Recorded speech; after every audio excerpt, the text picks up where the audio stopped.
las personas nacemos con un sexo biológico, hombre o mujer, y sobre este punto, en principio no hay polémica posible. Pero ya recién nacidas, en el mismo momento de llegar al mundo, se nos recibe de forma diferente y se nos trata de una forma diferenciada según el sexo que la naturaleza nos ha otorgado. Miremos cómo explica la escritora egipcia Nawal el-Saadawi en su autobiografía lo que pasó justo después de nacer. Los muslos del recién nacido estaban apretados el uno contra el otro con una fuerza que parecía casi sobrehumana. Era como si entre ellos se encontrara algo que tenía que ocultarse, algo que era el origen de la vergüenza. Pero los dedos de acero de la comadrona separaron un muslo del otro como si fueran las patas de un pollo, ansiosa por descubrir si el bien o el mal se escondía entre ellos. Por ser la primera en lanzar el grito de "Yuyu" si su mirada encontraba un pene, que el nombre del profeta lo proteja y lo guarde. Si vislumbraba el órgano sagrado otorgado por Alá solo a los machos. O bien ser la primera en bajar la cabeza, poner rostro solemne y quedarse tan silenciosa como los muertos si todo lo que podía encontrar era una fisura. Esa infeliz obertura vaginal maldita en este mundo desde la pecadora Eva. Ningún yuyu de alegría escapó de la boca de la comadrona. Ningún párpado levantó mi madre para contemplar la cosa pálida de ella esa noche. Yo, Nawal, era esa cosa. Bien, solo el silencio, por tanto, acompañaba el nacimiento de las mujeres en Egipto. De hecho, cada cultura interpreta el hecho de ser mujer o de ser hombre según sus características culturales. Por ejemplo, aquí, y eso es lo que vamos a tratar de ver, pues nada más nacer se regala ropa de color rosa o de color azul, según el bebé sea niño o niña, los juguetes que se le ofrecen son diferentes y también el tipo de relaciones entre adultos y las criaturas son diferentes. Y lo que es muy importante es que las criaturas empiezan a ser conscientes de su identidad de sexo, género, a partir de los 2 años de edad. Por tanto, esta construcción cultural, que es de tipo psicosocial, es la que denominamos género, masculino o femenino. Por tanto, puede ser aprendido, educado, cambiado y manipulado. Se entiende por género, entonces, los comportamientos que cada sociedad asigna como propios y naturales a los hombres y a las mujeres, pero también todas las características emocionales, afectivas o intelectuales que se les suponen. Por ejemplo, adscripciones de estas características en nuestra sociedad pues es pensar que las mujeres son habladoras, cariñosas y organizadas, y los hombres pues son activos, fuertes, emprendedores. Estas características se acaban configurando como estereotipos y entonces pasan a formar parte del conocimiento colectivo. Y lo que ocurre es que en un sistema patriarcal como el nuestro, los rasgos que se asocian a las mujeres tienen menor valor, menor rango y menor reconocimiento social que aquellos que están asociados a los hombres. Y es por eso que Simone de Beauvoir dijo la famosa frase de que la mujer no nace, se hace. Pero es que por otra parte los roles sociales que adquirimos no están determinados biológicamente. Al menos hay algunos estudios que han mostrado que las personas desarrollan la identidad sexual en función del sexo asignado y no tanto del biológico. Y por tanto su identidad se asimila al sexo que socialmente se le ha impuesto. Esto se ha visto en casos en que, por ejemplo, los padres, por motivos determinados, han educado con el sexo diferente al que la persona tenía al nacer, por motivo de que sencillamente pues, querían tener una hija y habían tenido un hijo. Entonces le han educado de acuerdo a lo que ellos esperaban, es decir, del otro sexo. Pues bien, en esos casos lo que se ha visto es que las personas responden al género que se les ha impuesto o en el que se les ha educado y no al que biológicamente pertenecían. Hay algunos autores como Monet y Earhart que han analizado casos de gemelos, por tanto del mismo sexo, en los que por circunstancias diferentes cada uno ha sido criado de una forma opuesta, uno como niña y otro como niño. Bien, pues han encontrado básicamente que las criaturas han adoptado el comportamiento y los sentimientos del sexo asignado y no del que les correspondería biológicamente. En todo, por supuesto, hay excepciones, pero muestra la gran impronta de la educación desde el momento en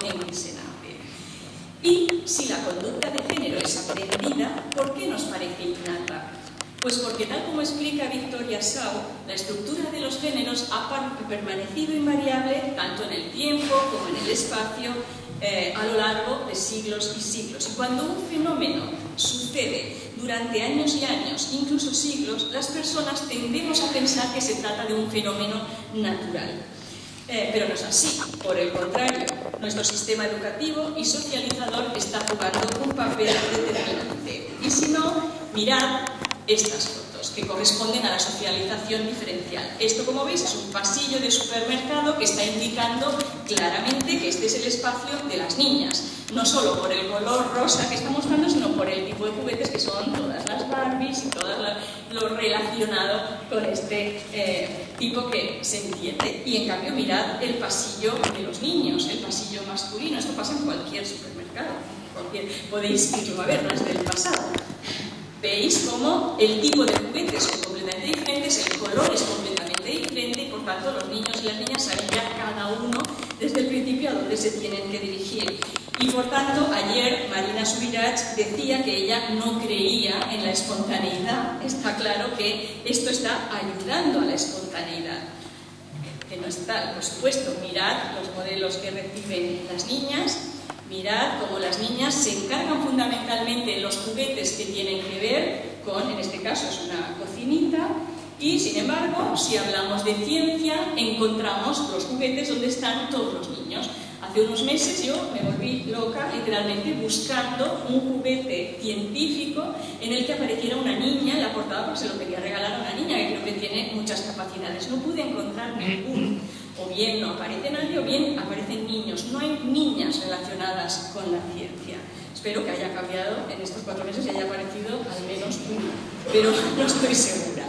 ¿Qué ocurre? Pues ocurre sencillamente que esto es muy importante porque los niños y las niñas, y también los adolescentes, imitan los modelos, imitan y están absolutamente influenciados por esto que reciben. Bien, ¿cómo se produce esta socialización diferencial? Hay 4 fases que son las que las criaturas reciben para ir construyendo su identidad de género. La primera es la socialización por medio de la manipulación. Esta ocurre al principio, entre 1 y 5 años. Y aquí ellos reciben directamente las preocupaciones de sus madres o de sus padres. Por el cabello, el vestido. En las niñas se destaca especialmente si está guapa o no. Los niños están más estimulados de manera táctil y visual. Y una de las características que se ha descubierto es que a los niños se les permite más irritabilidad. Se considera una característica pues, más masculina. Pero además, en estas criaturas tan pequeñas, lo más importante no es de orden verbal ni disciplinario, sino de orden cinestésico. Es decir, los movimientos y posiciones del cuerpo de las personas adultas son diferentes cuando se están dirigiendo a un niño que cuando se está dirigiendo a una niña. Esto es lo que han analizado algunos psicólogos sociales. La canalización es el segundo, y es que la atención de las criaturas se canaliza hacia determinados objetos, en concreto los juguetes, por ejemplo. A partir de ellos, las criaturas es como aprenden a anticipar comportamientos que luego harán cuando sean mayores, pues ya os la he enseñado. La división de juguetes es paralela a la división laboral que después encontraremos cuando las personas sean adultas y estén en el mercado de trabajo. Habéis visto los niños con los juegos científicos, las niñas con los juegos pues, de cocina, racionales, etc. Pero es que además no es para deprimir a nadie porque hoy es viernes y tenemos el fin de semana por delante, pero los análisis que ha realizado el Consejo Audiovisual de Cataluña sobre el sexismo en los juguetes muestran que en las últimas Navidades la tendencia ha sido al incremento del sexismo y no a su disminución como habría cabido esperar. El siguiente es el tratamiento verbal, y es que en la comunicación tanto directa como en conversaciones que los niños escuchan sigue habiendo diferencias en cómo se adjetiva a los niños o a las niñas o en cómo se habla de otros niños y de otras niñas. Y por último, la exposición a la actividad. ¿Esto qué quiere decir? Aquello que los niños y las niñas ven en sus casas, en las escuelas, y aunque es verdad que han cambiado mucho los roles de los padres y de las madres, pero las madres se siguen ocupando fundamentalmente de las tareas domésticas, del cuidado de la casa y de las personas, que son los niños, las niñas lo captan directamente y las mujeres además cobran menos dinero. Sabéis que, o sea, en la sociedad siguen estando en un segundo papel. Esta exposición constante a esta situación, las criaturas la viven claramente. Por otro lado, hay que decir que lo que se ha aprendido durante muchas generaciones también requiere muchos años para desaparecer. No podemos extinguirlo tan rápidamente. Bien, estos comportamientos todavía son muy mayoritarios y a mí me gustaría alertar contra la sensación que hay en la sociedad de que la igualdad ya se ha conseguido. Porque, como os digo, no es así. Y tampoco en los centros educativos es así. De hecho, pues los últimos estudios que ha hecho el Instituto de la Mujer muestran cómo también en las escuelas se sigue tratando diferencialmente, incluso aunque sea de una manera inconsciente, a los chicos y a las chicas, porque sigue habiendo muchos estereotipos. Por supuesto, no en todas las escuelas, pero había una mayoría a nivel del Estado español en que seguía siendo predominante la normalidad masculina, por decirlo así.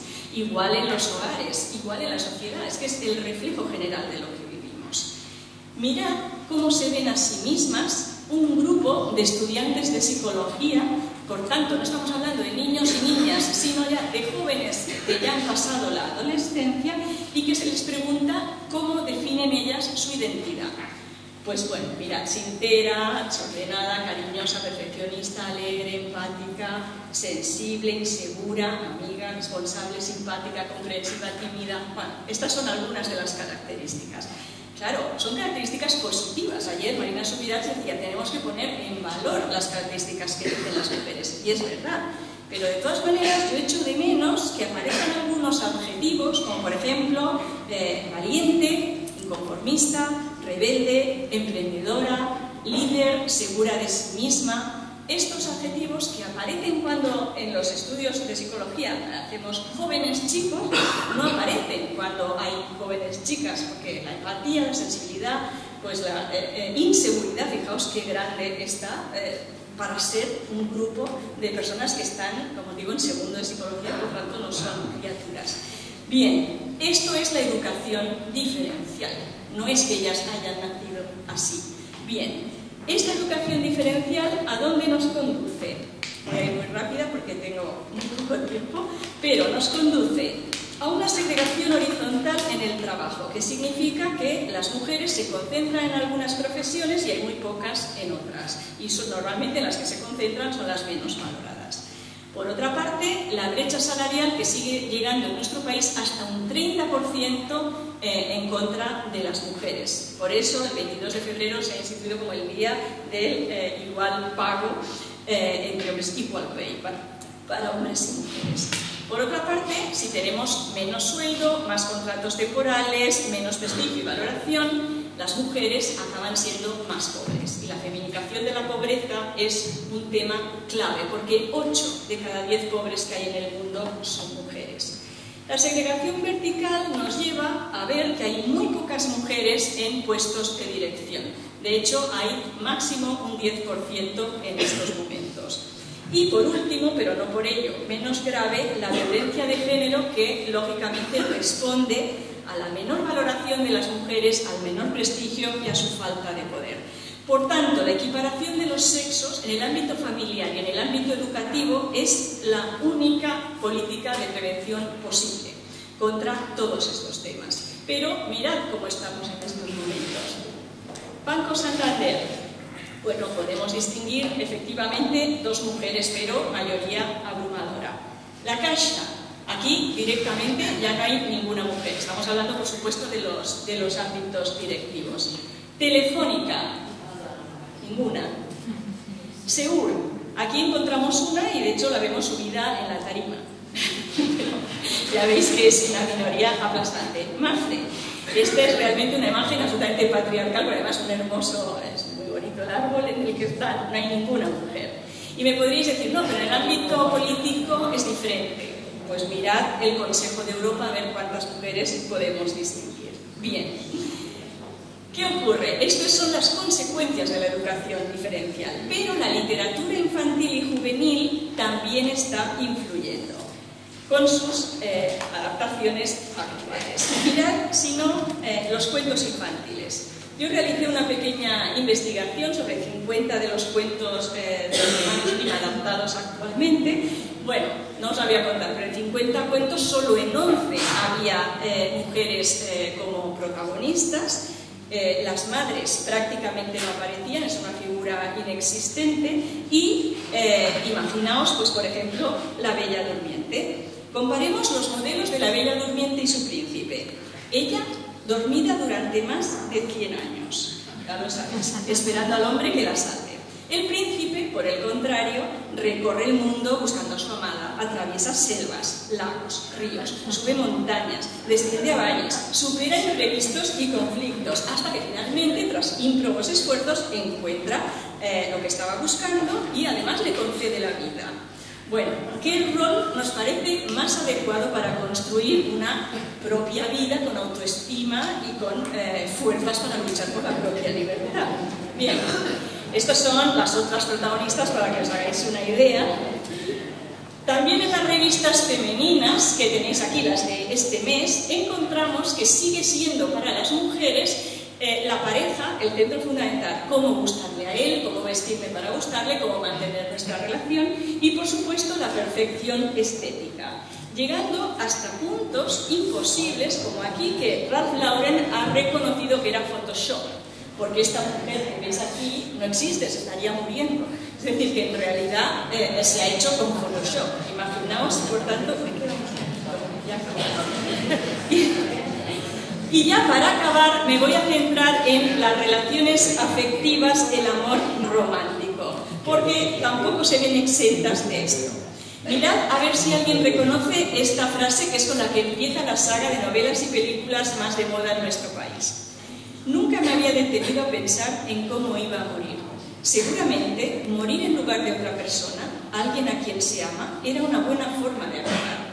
Cuando la vida te ofrece un sueño que supera con creces cualquiera de tus expectativas, no es razonable lamentarse de su conclusión. ¿Alguien sabe de qué estoy hablando? Estoy hablando de Crepúsculo. Crepúsculo es la película que han visto todas las adolescentes prácticamente en nuestro país, en donde, a pesar, ya veis la imagen tan romántica y la terrible imagen en la que ella aparece después de dormir con él llena de cardenales, pero él la avisa de que es peligroso, de que puede acabar incluso con su vida, y ella dice, es igual porque yo te amo. Bien. Voy a ir acabando, pero solo quiero decir que los parámetros en que se basa el amor romántico, según la psicología social, son o falsos, o absurdos, o sencillamente imposibles. Yo creo que esto va a resultar chocante, pero lo voy a decir porque son los resultados que tenemos. No existe la media naranja, porque las personas, ya sabéis, no estamos predestinadas ni escogemos la mejor pareja posible. La pasión no dura eternamente, siento desilusionar, y además no es cierto que solo se pueda sentir por una persona. El amor no es omnipotente, no lo puede todo. La exclusividad sexual no puede ser impuesta en ningún caso. Las mujeres no hemos nacido para ser salvadoras de nuestros maridos, y los celos no son ninguna prueba de amor, sino todo lo contrario. A partir de aquí, solo deciros que las relaciones afectivas sanas, y necesitamos, ojalá salgan de aquí, escritoras escritores que escriban novelas, libros, películas de gran intensidad amorosa, que es lo que la adolescencia busca, pero con relaciones no desiguales sino iguales, desprestigio social de los celos, independencia, respeto por la vida privada de la pareja, por sus necesidades afectivas, sobre todo el amor basado en el compromiso, la generosidad, la amistad y el pacto, porque estas son las relaciones que se han demostrado realmente profundas y que tienen futuro. Por tanto, y esta ya es la última transparencia, ¿cuáles son los retos del futuro? Tenemos que modificar los contenidos de la socialización, tanto en el proceso de identidad social como en los roles que proponemos a la juventud. Tienen que aparecer mujeres en situaciones de libertad, de independencia, de fortaleza, emprendeduría, creatividad, etc. Tenemos que premiar la diversidad de emociones, actitudes y comportamientos, sea la persona del sexo que sea. Ya lo hemos dicho muchas veces, pero hombres que lloran, hombres sensibles, mujeres que son fuertes, que no lloran nunca, premiemos la diversidad de emociones. Tenemos que promover el desarrollo de la identidad vida sexual y social sana y, por tanto, proponer nuevos modelos de relacionarse en igualdad en la amistad y el amor. Yo creo que somos capaces de hacerlo. He tratado de mostrar cómo la identidad se construye, no se nace de manera biológica y, por tanto, creo que está en nuestras manos el futuro de las próximas generaciones. Muchas gracias.